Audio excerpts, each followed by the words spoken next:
अस्सलाम वालेकुम। अनम्यूट करो सबको। वालेकुम अस्सलाम। अस्सलाम। ठीक है सब लोग आप?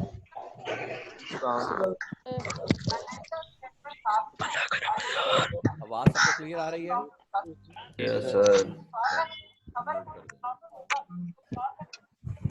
अच्छा जी, कल के बारे में कोई सवाल है तो बोलें जी। कल के लेक्चर में कोई सवाल है तो बोलें। Any person raise the hand please. जी अली हसन। अस्सलाम वालेकुम सर। वालेकुम जी बेटा। सर ये रेंट फ्री अकोमोडेशन के बारे में पूछना था हाँ कि एक तो फेयर मार्केट रेंट है और दूसरा एमटीएस है। उसको फेयर मार्केट रेंट पे टैक्स लगेगा या 45% ऑफ हाँ जी एमटीएस होगा? हाँ जी हाँ जी। तो सर ये अनजस्टिफाइड नहीं होगा कि जितनी वो बेनिफिट ले रहा है उसको उससे ज्यादा अमाउंट यानी कि एमटीएस पे टैक्स लग रहा है? यार तुम किस तरफ के हो? एफबीआर की तरफ के हो कि टैक्स पेयर की तरफ के हो? टैक्स पेयर की तरफ में। टैक्स पेयर बस बैठे चुप करके, फिर जो कानून गवर्नमेंट कहती मान लो। अब कल को अब ये कहो यार ये अनजस्टिफाइड नहीं है, मुझे लाल इशारे पे रोक लिया।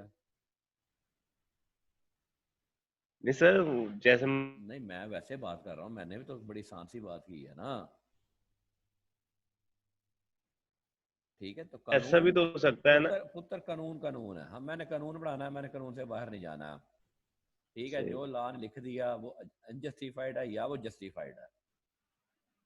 बहुत सारी हमें प्रोविजन नजर आती हैं जो कि अनजस्टिफाइड है। बहुत सारी प्रोविजन हमें नजर आती है जो कि अनजस्टिफाइड है, लेकिन उस पर टैक्स है, क्या करें हम? सरकार है ना। सही सर। ठीक है, हुकूमत शेर है, हुकूमत क्या है जो है वो अंडा दे जाए बचा दे, उसकी मर्जी है जी। ठीक है, clear.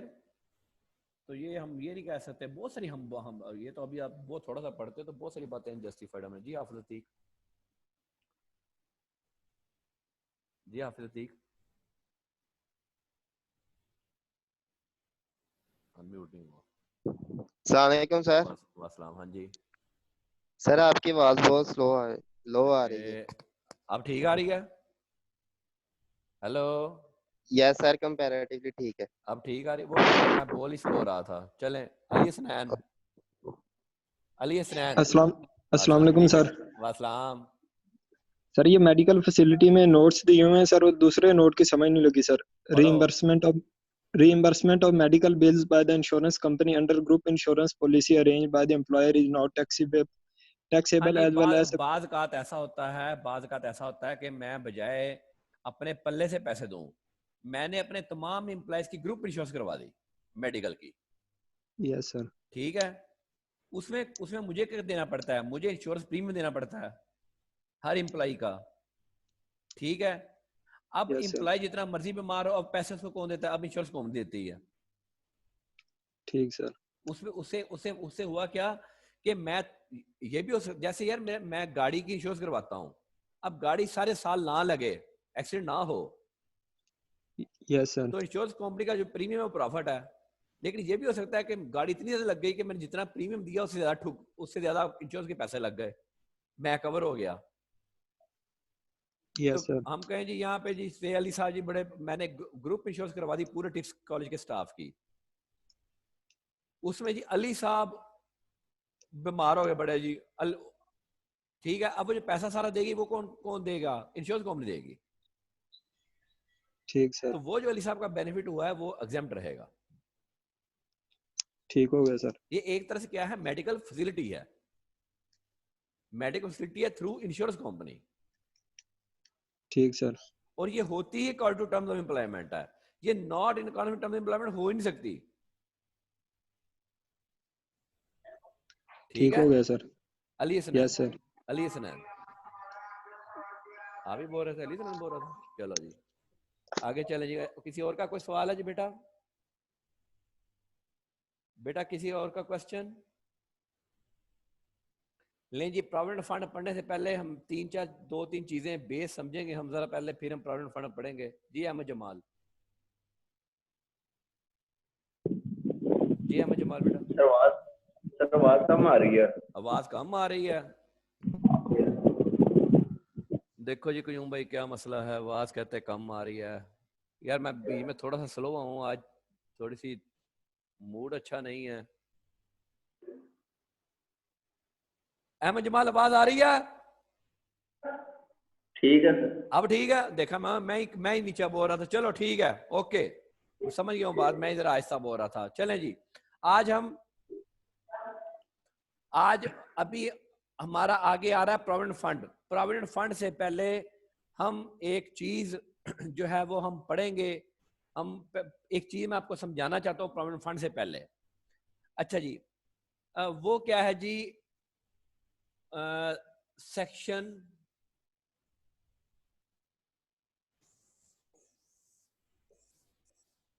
149 tax deducted by employer।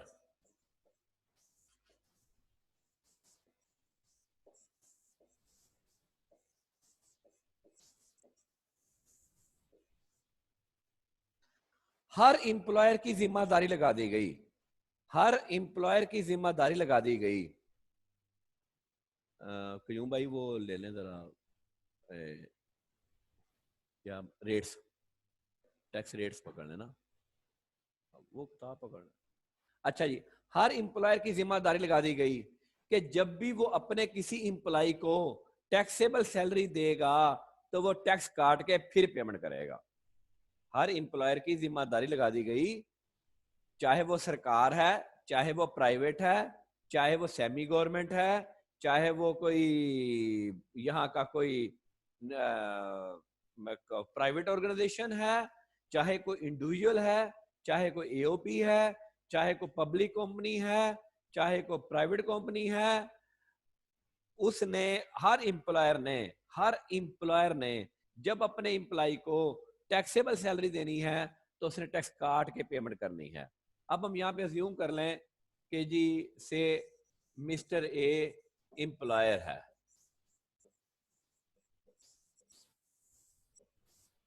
Mister B, ये जरा बेटा साथ साथ लिख लीजिएगा, मिस्टर बी एम्प्लॉय है,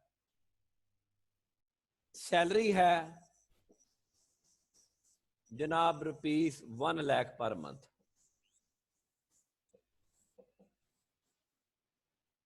सैलरी पर एनम क्या बन गई?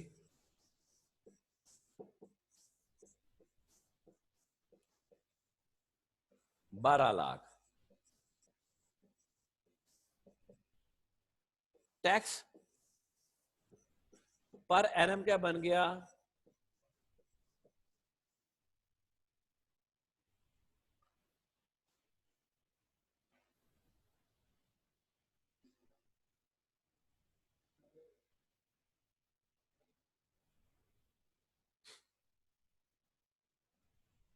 टैक्स पर एनम क्या बन गया जी? पूरे साल का 12 लाख रुपए का कितना टैक्स बन गया?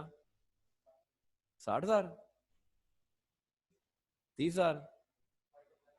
लो जी, मुझे क्यों भाई निकाल के दिया, आप लोग भी कैलकुलेट कर लें। इतना ही आता 30,000। अगर किसी को कोई ऑब्जेक्शन है तो वो हाथ खड़ा कर दे। 30,000 ही है जी टैक्स पर एनम। पूरे साल का टैक्स बन गया 30,000।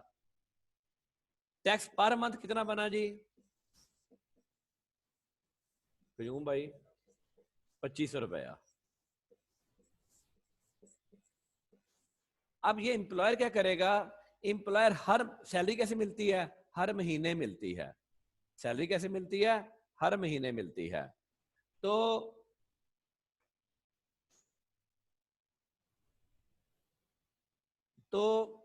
एम्प्लॉयर पेमेंट कितनी करेगा? Payment to employ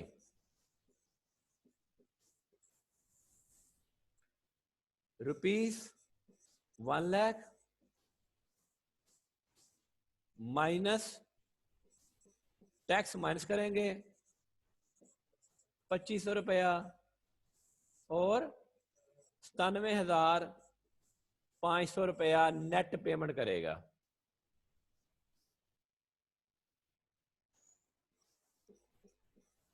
net payment.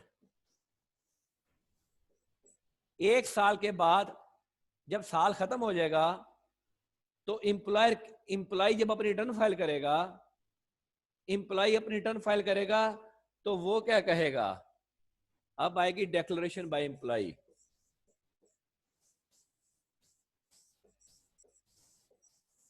Declaration by employee, suppose उसकी सिर्फ सैलरी इनकम है,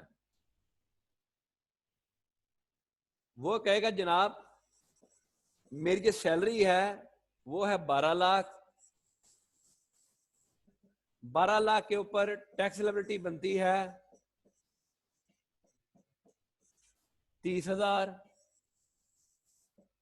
और मेरा टैक्स एम्प्लॉयर जो भी टैक्स काटेगा वो सरकार के खजाने में जमा कराएगा। Tax deducted by employer and deposited in government treasury, these are, वो कहेगा जितनी मेरी टैक्सेबिलिटी है काट के जमा करवा दी। Balance payable, balance payable 0। अब ये देखें, ये था साल के दौरान,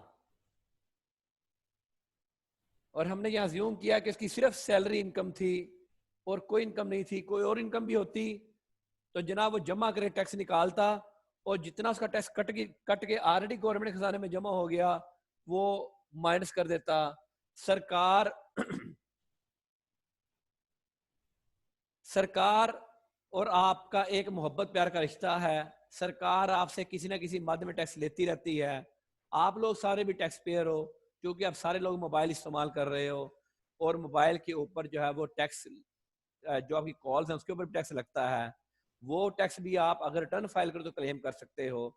अब इस प्रोविजन में आपको कोई चीज समझ नहीं आई, then raise your hand please.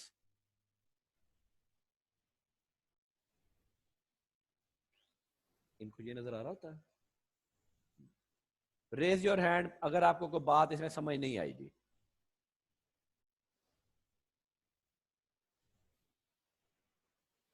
Anybody have any question, gentlemen?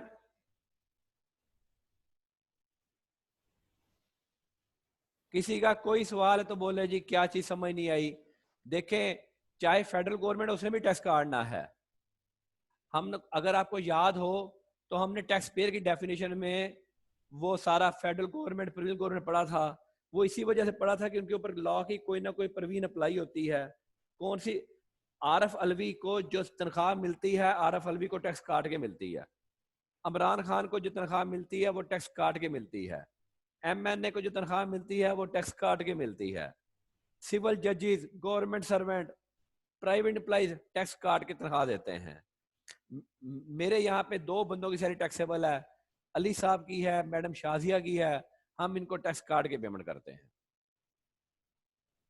किसी का कोई सवाल तो बोले जी। एनीबॉडी? हाँ जी जनाब, असद यासीन जी। असद सर ये सैलरी जो है वो तो एम्प्लॉयर दे रहा है सर, तो NTN नंबर फिर किसका यूज होगा, एम्प्लॉय का या एम्प्लॉयर का? एम्प्लॉय का। जब सर। टैक्स जमा करवाएंगे ना, जी सर। वो एम्प्लॉय का यूज होगा, लेकिन ऊपर लिखा जाएगा कि टैक्स काट के किसने जमा करवाया। ठीक है सर। बेसिकली गवर्नमेंट हमें इस्तेमाल कर रही है अपना टैक्स इकट्ठा करने के लिए। सही सर। समझ आई बात की? जी सर। कि मैं सरकार के बिहार, अच्छा पता क्या है, मैं तुम्हें तनख्वाह दूं 1 लाख रुपया सपोज, जी। और मैं तुम्हारा कोई टैक्स ना काटूं, अगर ये प्रोविजन ना होती, अगर ये प्रोविजन ना होती तो अगर किसी को कहते हैं साल के बाद कि यार तुम ये 30,000 रुपये टैक्स जमा करा दो, उसने पता क्या कहना था, भाई कुछ काम नहीं हो सकता। सही। समझ बात की? जी सर। अभी हर महीने 25-25 हजार उसको महसूस ही नहीं हो रहा, सही सर। तो इकट्ठा 30,000 रुपये बड़ा महसूस होता है। ठीक है सर। समझ आई? ये वजह है जी सर। कि गवर्नमेंट जो है हर अच्छा ये पता कि ये प्रोविजन को एक प्रोविजन नहीं है, ये बहुत सारी प्रोविजन है जहां पे गवर्नमेंट अवाम को इस्तेमाल करती है अपना टैक्स इकट्ठा करने के लिए। फॉर एग्जाम्पल हम आगे जाके पढ़ेंगे, जब मैं हाजी साहब को यहाँ पे रेंट की पेमेंट करता हूँ तो मैं टैक्स काट के रेंट की पेमेंट करता हूँ। सही सर। गवर्नमेंट ने मेरी ड्यूटी लगाई कि तुमने ऐसा करना है। मैं कौन हूं? बोलो, इनकम फ्रॉम बिजनेस। बिजनेस। मेरी जिम्मेदारी लगा दी गई गवर्नमेंट ने। जो मैं सैलरी देता हूँ मेरे लिए क्या है? आपके लिए बोलो, एक्सपेंस। एक्सपेंस है। डर के क्यों बोलना है? जी मेरे लिए एक्सपेंस है। एक्सपेंस जी मेरी सर। इनकम को कम करेगा बढ़ाएगा? कम करेगा सर। कम करेगा। सरकार कहती है अगर तुमने टैक्स ना काटा तो मैं तुम्हारा एक्सपेंस नहीं मानूंगी। सही सर। तो मैं पागल हूं मैं टैक्स ना काटूं? सही सर। ठीक है। लो जी, जी किसी और सर। को कोई सवाल तो बोले जी, किसी और का कोई क्वेश्चन तो बोले जी। ले जी, अब हम आते हैं प्रोविडेंट फंड के कंसेप्ट की तरफ। पहले जरा प्रोविडेंट फंड पे ले आइएगा प्लीज जरा। मैं जरा एक मोटी मोटी बात बता दूं, फिर मैं पहले ना आपको थोड़ी सी पहले एक ओवर कंसेप्ट देता हूं, फिर मैं इसकी आपको फ्लो बताता हूं। प्रोविडेंट फंड 3 तरह के हैं। ये गवर्नमेंट का प्रोविडेंट फंड है, यानी कि गवर्नमेंट के इदारे। ये रिकॉग्नाइज प्रोविडेंट फंड है। मसलन प्राइवेट अदारे, प्राइवेट ऑर्गेनाइजेशंस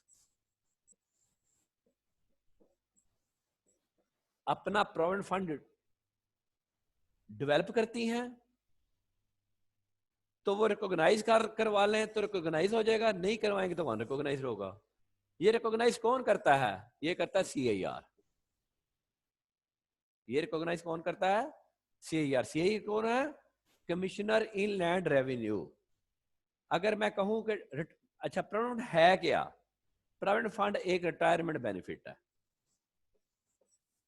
एक रिटायरमेंट बेनिफिट है।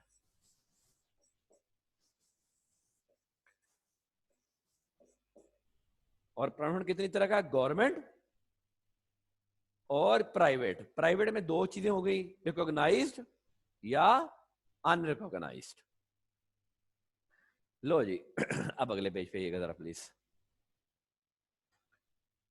प्रोविडेंट फंड में ना, अभी मैं टेबल नहीं पढ़ा रहा आपको बेटा, अभी मैं टेबल नहीं पढ़ा रहा आपको। अभी हिस्से कौन कौन से होंगे? Employees provident fund, employers, interest और एक्यूमुलेटेड बैलेंस। ये 4 हिस्से होंगे। और ऊपर देखे वही टाइप्स है, प्रोविडेंट फंड, रिकॉग्नाइज्ड और अनरिकॉग्नाइज्ड। अब मैं थोड़ा सा ना, जरा प्लीज अगर आप अपनी आंखें खोल लें और अपने दिमाग की बत्ती रोशन कर लें तो फिर आपको बात समझ आएगी, अदरवाइज आपको बात समझ नहीं आएगी। लाए जाए जी प्लेन पेज के ऊपर। इसका जरा पहले फ्लो समझिएगा। अच्छा, होता क्या है? ABC लिमिटेड एक एम्प्लॉयर है।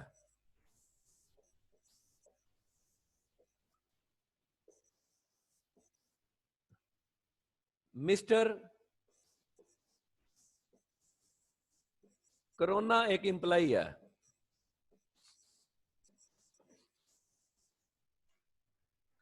अच्छा जी, अब मैं एक एम्प्लॉय की बात कर लूं या 1000 एम्प्लॉय की बात कर लूं, बात एक ही होगी। सैलरी तय पाई गई ₹1 lakh per month.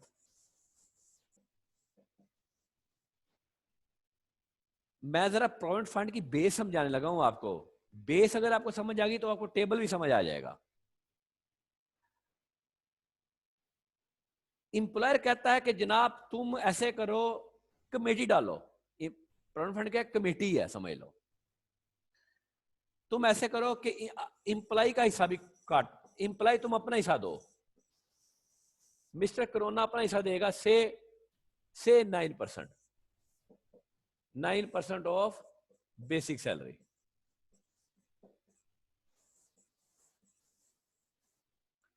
Base salary का 9% कितना बन गया?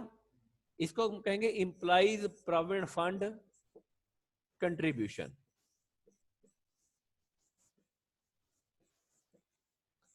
ये बन गया 9,000 रुपया। फिर एम्प्लॉयर इतने पैसे काटता है, एम्प्लॉयर कंट्रीब्यूशन। एम्प्लॉयर कहता है मैं अपने पास से भी उतने पैसे देता हूं, जितना तुमने दिए उतने पैसे मैं देता हूं। टोटल बन गए 18,000 रुपया। 9,000 रुपये एम्प्लॉय ने दिया, 9,000 रुपये एम्प्लॉयर ने दिया, टोटल पैसे कितने बन गए? 18,000 रुपया। ये 18,000 रुपया एक ट्रस्ट बनाया जाता है, प्रोविडेंट फंड ट्रस्ट। ये 18,000 रुपया यहां इन्वेस्ट इसको दे दिया जाता है। ये ट्रस्ट क्या करता है? ये ट्रस्ट इन्वेस्ट करता है इन गवर्नमेंट सिक्योरिटीज।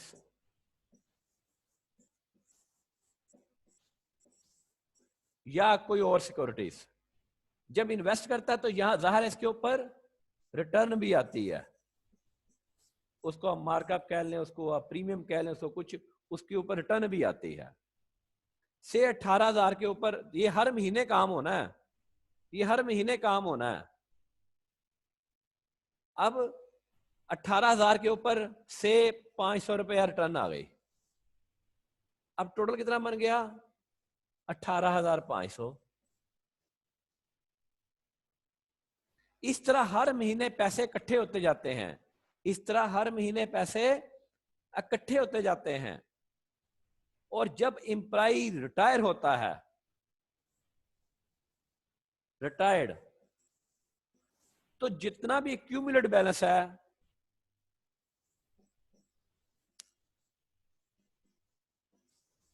जो भी बैलेंस पे टू एम्प्लॉय। लो जी, ये पूरी स्टोरी है जी प्रोविडेंट फंड की। ये जरा एक दफा देख लें।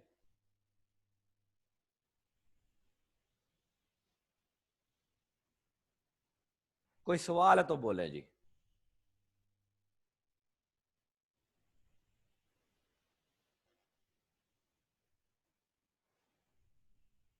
जी अब्दुल्ला फैज जी, लो जी। सर वासलाम। सर जरूरी है कि उसमें भी एम्प्लॉयर ने और एम्प्लॉय ने दोनों सेम कंट्रीब्यूशन जी देना हो? सेम कंट्रीब्यूशन जरूरी है जी, सेम कंट्रीब्यूशन। ठीक है सर। समरा जी बेटा। सर इसमें क्या एम्प्लॉयर को कोई बेनिफिट होता है? नहीं, एम्प्लॉयर को बेनिफिट नहीं होता। एम्प्लॉयर को इसमें कोई बेनिफिट नहीं है। एम्प्लॉयर को सिर्फ जो उसने अपना हिस्सा देना उसको एक्सपेंस क्लेम होता है, अदरवाइज एम्प्लॉयर। अच्छा, आप ये मुझसे पूछेंगी कि ये क्यों एम्प्लॉयर करेगा। देखो, कयूम भाई को मैं कहता हूं यार कयूम भाई मेरे पास जॉब कर लो, कयूम भाई कहेंगे सैलरी कितनी, मैं कहूंगा कयूम भाई से 60,000 उक्का पुक्का बस यही मिलना है। अच्छा, ये सोचता है कि मैं ना इसको एक जगह से और ऑफर होती है मसूद टेक्सटाइल से, वहां से इसको सैलरी की जॉब की ऑफर है 50,000 की। लेकिन एमटीए वाले कहते हैं जनाब तुम्हें प्रोविडेंट फंड भी मिलेगा, तुम्हें ग्रेच्युटी भी मिलेगी और तुम्हें कोई रिटायरमेंट कोई और बेनिफिट भी पेंशन भी मिलेगी। तो ये प्रायोरिटी देगा कि ये 60,000 की सैलरी छोड़ के 50,000 की वाली जॉब कर ले। क्यों? मैं कहता हूं कि 60,000 मिलेगा, कोई रिटायरमेंट बेनिफिट नहीं है। लेकिन वो कहता है यहाँ सैलरी तो 50,000 है लेकिन बाद में रिटायरमेंट बेनिफिट है। जाहिर है हर बंदे की बैटरी खत्म होनी है, तो वो कहता है कि ठीक है यार, रिटायरमेंट के वक्त हर बंदा सोचता है अच्छा यार I want to live peaceful if I am going to attain the age of 60 years. Okay sir. तो इसलिए जो है वो इसलिए जो है ना वो लो रिटायरमेंट बेनिफिट गवर्नमेंट के हर इदारे में ग्रेच्युटी भी मिलती है, गवर्नमेंट के हर इदारे में प्रोविडेंट फंड भी मिलता है। इसलिए लोग दौड़ दौड़ के जाके गवर्नमेंट के इदारों में जॉब करते हैं। ठीक है। Okay sir. बिस्मा बिस्मा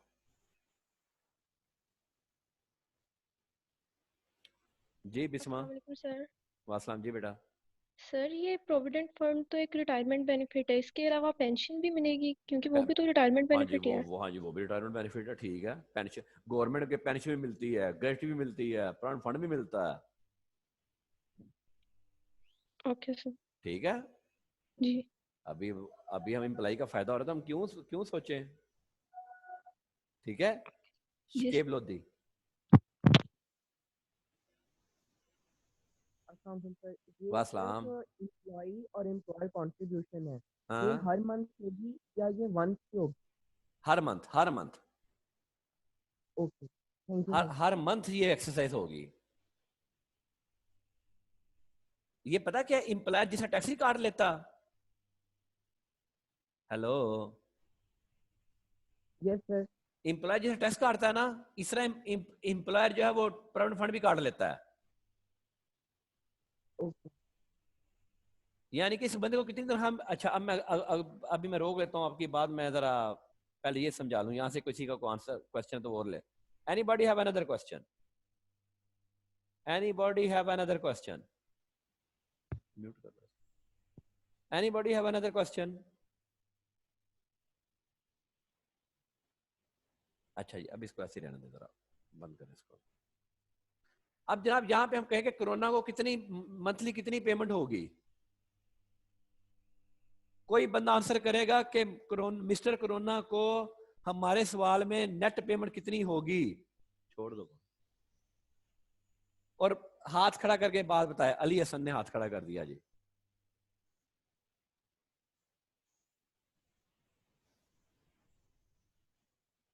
जी अली हसन,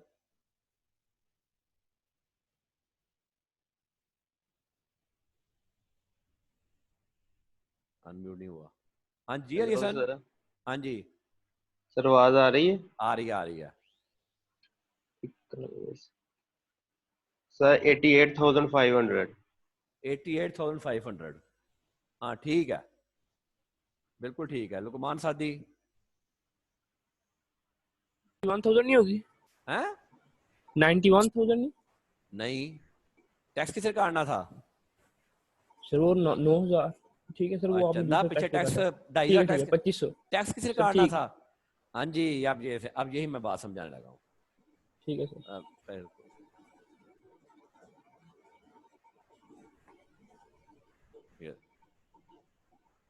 पीछे कर यार, हाँ ये इसको पीछे करो, ये खत्म हो। अब मिस्टर कोरोना को पेमेंट कितनी होगी?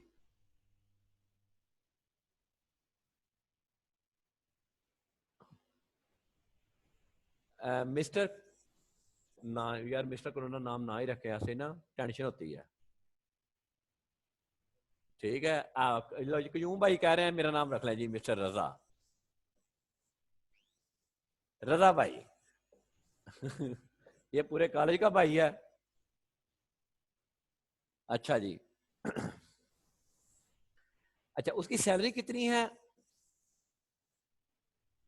₹1,00,000। उसका टैक्स कटेगा, टैक्स डिडक्टेड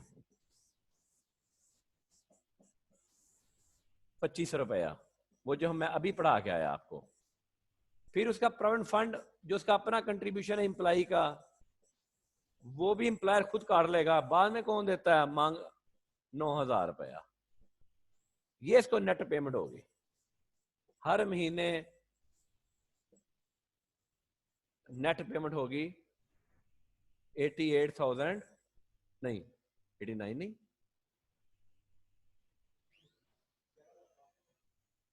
अच्छा ये इसको नेट पेमेंट होगी।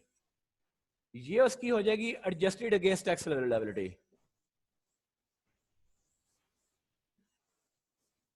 Adjusted against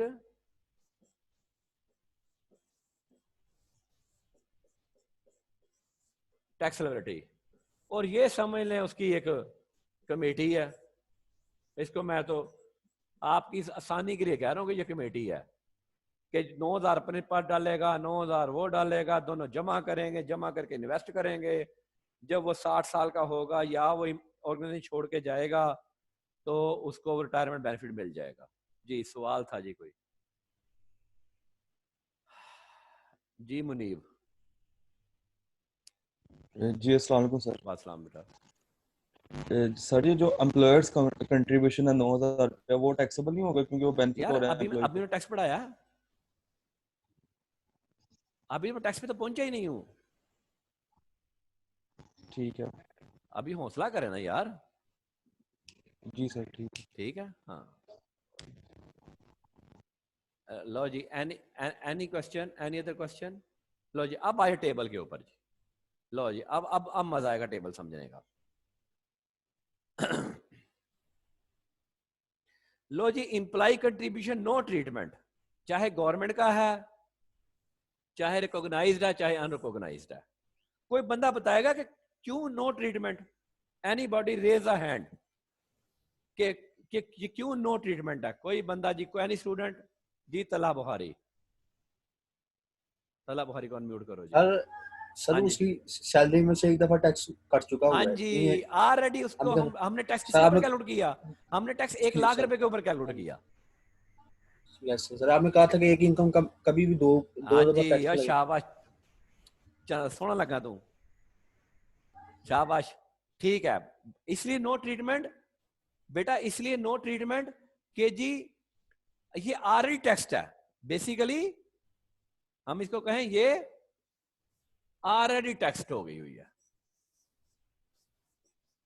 already taxed. अब आ जाइए इंप्लॉयर कंट्रीब्यूशन। इंप्लॉयर कंट्रीब्यूशन अगर सरकार का होगा तो एग्जाम्प्ट रहेगा। अच्छा, सरकार बाकी सारा कुछ, ये जो उसके ऊपर सूद मिलेगा वो भी एग्जाम्प्ट, जो पेमेंट ऑफ कम्युनिटी बैलेंस होगा वो भी एग्जाम्प्ट। लो जी, सरकार का तो प्रॉब्लम ही कोई नहीं। अच्छा जी, रिकॉग्नाइज में जो आखिर में पैसे मिलेंगे वो भी एग्जाम्प्ट। अनरिकॉग्नाइज में नो ट्रीटमेंट, यहां नो ट्रीटमेंट। अब बाकी हम समझ लें, बाकी 3 चीजें हमारी समझने वाली रह गई।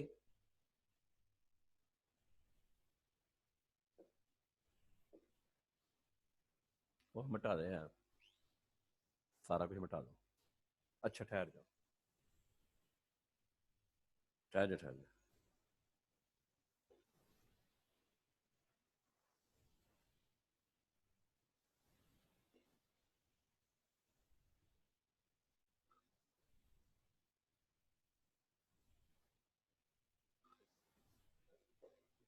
हाँ? चलो बाकी बढ़ा दो।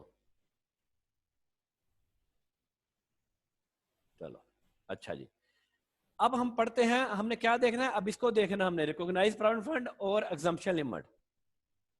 प्रोविडेंट फंड जो इंप्लायर हमें दे रहा है, जाहिर है हमारा फायदा है। प्रोविडेंट फंड जो हमें इंप्लायर दे रहा है, जाहिर है मेरा बेनिफिट है। वो जो मेरा बेनिफिट है वो कैसे ट्रीट होगा? वो लॉ ये कहता है कि ₹1 लाख, 2 चीजें आएंगी, ₹1,50,000 एक अमाउंट, और 1/10 ऑफ दी या लफ्ज लिखा सैलरी, 1/10 ऑफ सैलरी। अब यहां लॉ क्या कहता है कि salary means basic salary plus DNS allowance. क्या करेंगे? 2 अमाउंट्स हमारे सामने आ गई। इंप्लायर का जो पैसे जितना भी वो कंट्रीब्यूट करेगा, 1.5 लाख रुपया, और 10% लेंगे सैलरी का। विच एवर इज लोअर, वो क्या हो जाएगी? एग्जाम्प्ट। जो इसमें से कम होगा वो भी सवाल अभी करते हैं तो आपको बात समझ आ जाएगी। Which ever is lower is exempt. अच्छा जी, अब यहां पे आ जाएं। यहां पे हायर ऑफ, यहां लोअर था, यहां पे बड़े ध्यान से लफ्ज देखने हैं। यहां अगर आपको मार्कअप मिलता है 16% तक, हम कैलकुलेट करेंगे मार्कअप को 16% के हिसाब से कैलकुलेट कर लेंगे, या 1/3 of basic salary plus DNS allowance. Whichever is higher is exempt. अच्छा, आपको किताब में शायद यहाँ पे लोअर मिला लिखे, लेकिन आपने ये मेरे वाला करना है, whichever is higher is exempt. दोनों में जो हायर होगा कैलकुलेट कैसे करना है वो मैं खैर अभी बता देते हैं। अच्छा जी, अब आप कहेंगे अनरिकॉग्नाइज की तो बड़े मौजे हैं। नहीं जनाब, मौजे नहीं है अनरिकॉग्नाइज की। अनरिकॉग्नाइज आखिर पे जाके कट्ठी मौत आएगी। जब इकट्ठे पैसे मिलेंगे कि एम्प्लॉयर कंट्रीब्यूशन जितना भी इंटरेस्ट क्रेडिट होगा सारे का सारे टैक्सेबल होगा। कब? In the year of receipt. इसका मतलब है जब उसको इकट्ठे पैसे मिलेंगे, आप सोचे कितना टैक्स उसको लग जाएगा। तो अनरिकॉग्नाइज्ड में प्रॉब्लम है in the hands of the employee कि उसको कितना ज्यादा टैक्स लग जाएगा, ये जरा सोचें। अब हम ऐसे करते हैं, यहाँ पे किसी का सवाल है तो बोलें, मैं फिर आपको एक छोटी सी इलस्ट्रेशन करवाऊं। एनीबॉडी रेज द हैंड, ताकि मैं फिर इलस्ट्रेशन करवाऊंगा तो आपको बात ज्यादा क्लियर हो जाएगी। एनीबॉडी को थ्योरी पढ़ते हुए किसी के दिमाग में कोई सवाल आ जाए तो वो बोल दे जी।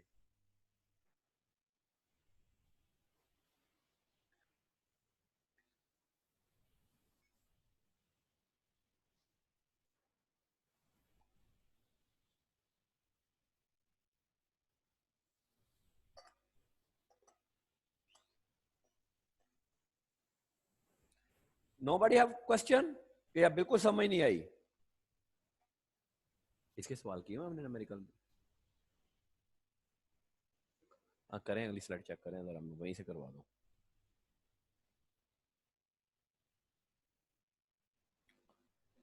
किया हुआ। अच्छा जी, हम अगर सवाल किया तो हम वहीं से, अगर आपकी बात समझ आ जाए, बल्कि मैं इनको सवाल करवाता हूँ, ये तुमने बड़ा छोटा सवाल है।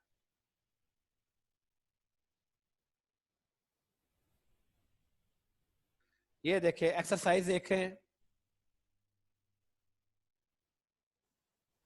पहले थोड़ा सा ये समझा दूं, ये मिस्टर असद का देख लें सिर्फ अभी कि इसकी सैलरी है 2,40,000, रिकॉग्नाइज प्रोविडेंट फंड है जिससे 35,000 और इंटरेस्ट क्रेडिट है 1,00,000। Interest rate for income credit to the provident fund is 16% in case of Asad and 20% in case of Alamgir. Mr. is expecting his retirement in 2021, whereas Mr. Alamgir is expecting his retirement in 2022. लेकिन वो बस ऐसे ये तो गेड़ा दिया हुआ है, calculate the taxable income for tax year 2020। Next page पे आइएगा। ये मिस्टर असद का 2,40,000 है और 2,40,000 का 10% कितना बनता है? Whichever is lower is exempt है ना। तो 2,40,000 का 10% मतलब 24,000, 35,000 को मिला हुआ है। हम सिर्फ असद देख लेते हैं तो उसकी टैक्सेबल इनकम में एम्प्लॉयर कंट्रीब्यूशन आ गया 11%। तो उसी असद का ही देखें तो interest credit to provident fund in case of Asad 35,000, ज़ाहिर है 35,000 जो उसका कंट्रीब्यूशन है, और 1,00,000 और 80,000, 1/3, टोटल 2,40,000 का 1/3, विच एवर इज हायर, तो वह जीरो ही आना था, ये जीरो ही आना था। ये आप इलस्ट्रेशन देखिएगा। अभी वैसे मैं आपको एक इलस्ट्रेशन कैलकुलेट करके बता देता हूं। प्लेन पेज पे आइएगा प्लीज जरा। लो जी,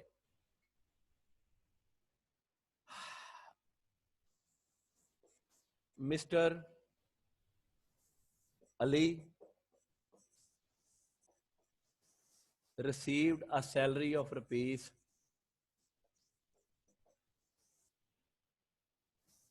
2 lakh per month.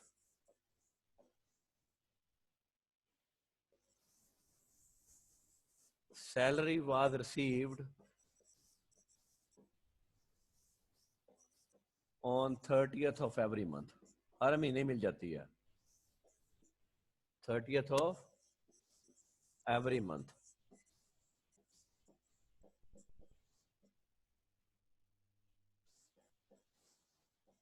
Tax was properly deducted rupees, देखना 24 लाख के ऊपर टैक्स कितना बनता है।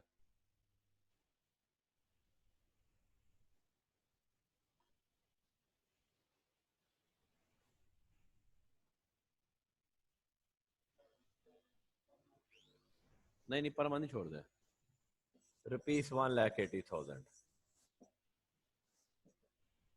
अच्छा जी, एम्प्लॉय and employer contribution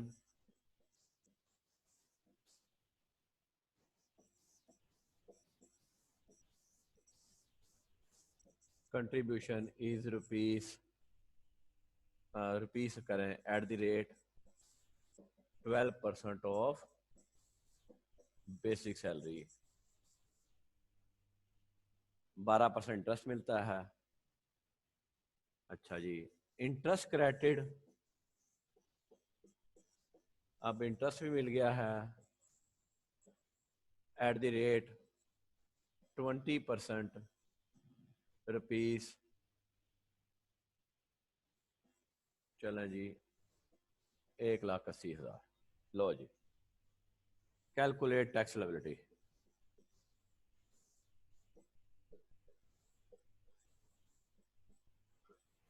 ये सवाल लिख लें तो फिर हम आगे चलते हैं जी।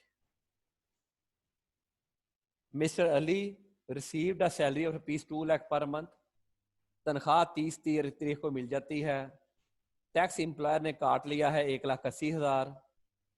एम्प्लॉय और एम्प्लॉयर का कंट्रीब्यूशन है, और प्रोविडेंट फंड लिखा ही नहीं है, नीचे लिख लें रिकॉग्नाइज्ड प्रोविडेंट फंड।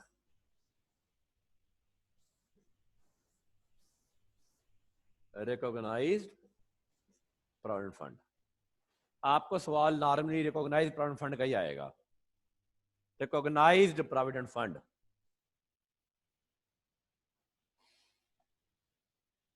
वो है जी 12% बेस सैलरी। इंटरेस्ट क्रेडिट है जो 20% के हिसाब से 1,80,000 बनता है। Calculate tax liability for tax year 2020, for tax year 2020। ये मैं लिखूं या ना लिखूं, हमने सवाल हमेशा टैक्स ईयर 2020 का ही करना है।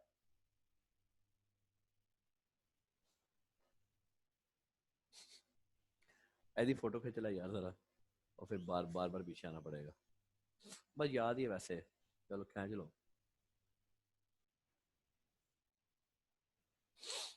लो जी, अब हम करते हैं सवाल। अगले सफे पे आए जी।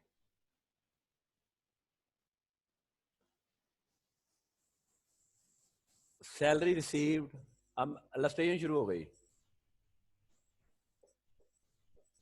24 लाख,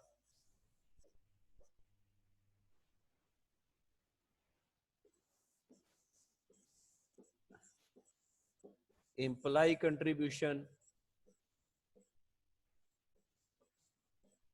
टू पीएफ, कुछ भी नहीं आना। Employee, employer contribution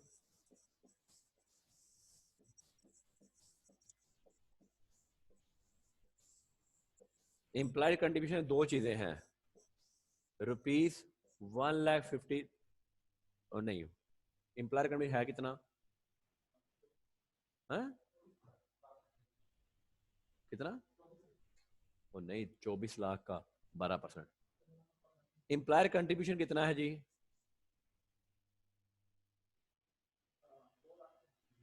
2,00,000, 2,88,000। ये रब करो, ये रब करो। अच्छा बस ठीक।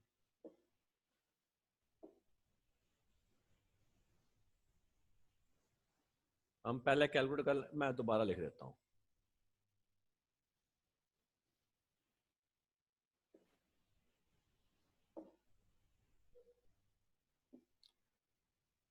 एम्प्लॉयर कंट्रीब्यूशन, उसने दिया हुआ एम्प्लॉयर कंट्रीब्यूशन कितना है?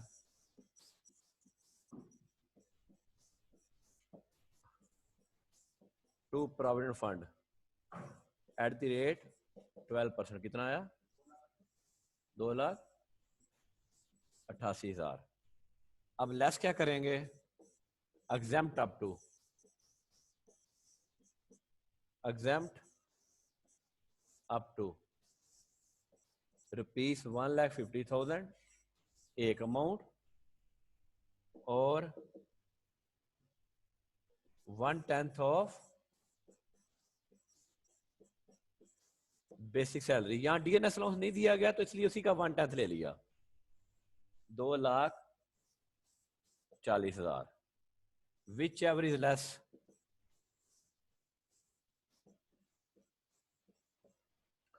1.5 लाख लेस है जी, ये इसमें से लेस कर दें, टैक्सेबल कितना हो गया? 1,38,000। अब हम बात करें इंटरेस्ट क्रेडिट की।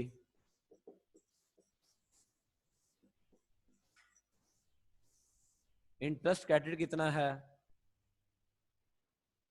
टोटल कितना है? 1,80,000।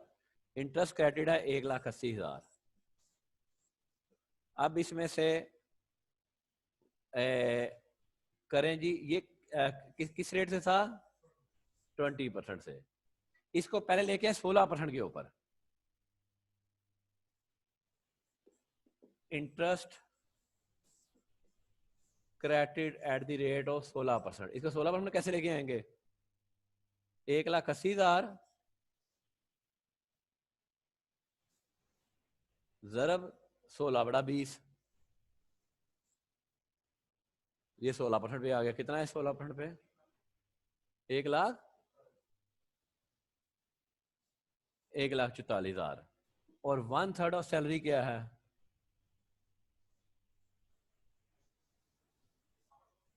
क्या जी? 8 लाख। अब इन दोनों में हायर कौन सा है? इसमें और इसमें हायर क्या है? 8 लाख हायर है, तो भाईजान आगे कुछ भी नहीं आना, 0 आना है। तो मेरी टैक्सेबल इनकम कितनी बन गई? 25,38,000।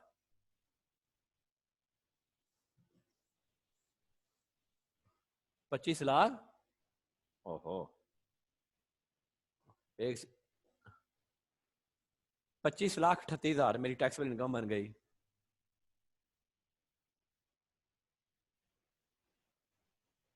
ज्यादा हो गया, 1 0 ज्यादा, पर उनको पता चल गया बच्चों को 25,38,000। अब हम क्या करेंगे? अगले पेज पे आइएगा।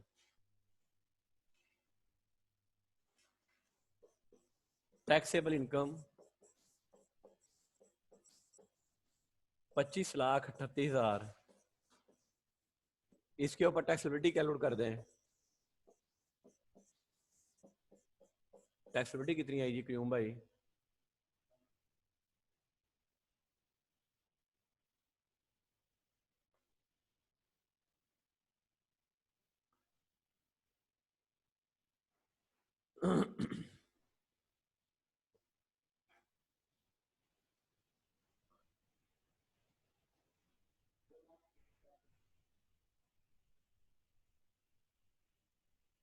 दो लाख टैक्सेबिलिटी है जी, 2,01,650। Tax deducted by employer. Employer ने कितना टैक्स काटा हुआ था जी? हम जरा पिछले पेज पे आ जाएं, ये देखें 1,80,000 एम्प्लॉयर ने टैक्स नहीं नहीं नहीं नहीं, कहाँ गया ये? 1,80,000 एम्प्लॉयर ने टैक्स काटा हुआ था जी। 1,80,000 मैं ऑलरेडी गवर्नमेंट खजाने में दे चुका हूं। Balance payable, balance tax payable 21,000, और ये पैसे मैं सरकार के खजाने में जमा करवा दूंगा, और मेरा और सरकार का खाता जो है वो निल हो गया। लो जी, प्रोविडेंट फंड कंप्लीट हो गया जी। कोई सवाल है तो बोलें जी। हम यहाँ पे आते हैं। एनीबॉडी रेज द हैंड जी। जी लुकमान सादी। सर जो उनसे आपने करवाया कि tax deducted by employer, next page पे, हाँ नेक्स्ट जी, स्लाइड पे। हाँ जी, हाँ सर जी। 180, सर ये कौन से वाला कहाँ से लिया आपने? ये सवाल में देखो ना। 20% इंटरेस्ट क्रेडिट, ऊपर देखो, इत्तेफाक से रकम एक टैक्स जैसी वाज बन गई सबसे प्रॉपर्ली ऊपर डिडक्टेड। तीसरी ठीक लाइन है, में। ठीक है सर। यस सर, ठीक हो ठीक है। गया। यस। देखो मैं और जब मैं टैक्स पेयर बनता हूँ, सब सुनो, जब मैं टैक्स पेयर बनता हूँ, मैं और सरकार दो पार्टीज हैं। मैं और सरकार दो पार्टी, जैसे डेटर क्रेडिटर ही होते हैं उस तरह। अच्छा यार तुमने इतना टैक्स ले लिया, इतना टैक्स ले लिया, इतना, अच्छा साल के बाद आओ जी हिसाब करें जी, साल के बाद इतना बनता है, लो जी बाकी पैसे जमा करो जी, चलो जी आपका खाता नील करें। ये हिसाब अभी आप ये समझ लो। Okay sir. ठीक है जी। एनी अदर पर्सन, किसी को प्रोविडेंट फंड समझ ना आई हो, मैंने तो अपनी तरफ से पूरी कोशिश की है प्रोविडेंट फंड आपको समझाने की। अगर फिर भी कोई फेस टू फेस भी समझना हो तो हफ्ते वाले दिन मैं हाजिर हूँ जी। सैटरडे वाले दिन आप जो है वो 1 बजे भी आ सकते हैं, 2 बजे भी आ सकते, 1 से लेकर 3 बजे तक आप आ सकते हैं। हाँ जी, तला बुखारी। सर ये जो आपने इंटरेस्ट क्रेडिट किया सर, इसमें विच एवर इज हायर, इसमें हाँ। कोई अमाउंट लिखी नहीं है सर, इसकी समझ नहीं लगी sir. Whichever is higher आपने कहा था सर, इसमें विच एवर इज एग्जाम्प्ट हो जाएगा, जो हायर होगा। हाँ तो हायर क्या है? 8 लाख। जी सर। तो ऊपर मुझे मिला कितना इंटरेस्ट? सर इंटरेस्ट हमें मिला 81। 81 तो 8 लाख ज्यादा है ना, तो एग्जाम वैसे एग्जाम हो गया, 0 हो गया। ठीक हो गया।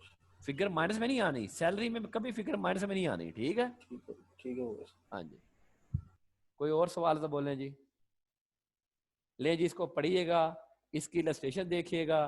कोई बात अगर आपको समझ नहीं आएगी तो हम फिर कल डिस्कस कर लेंगे। अल्लाह आपका हामी और नासिर हो। अल्लाह आप सबको, आपके घर वालों को हिफ्ज़ व मान में रखे।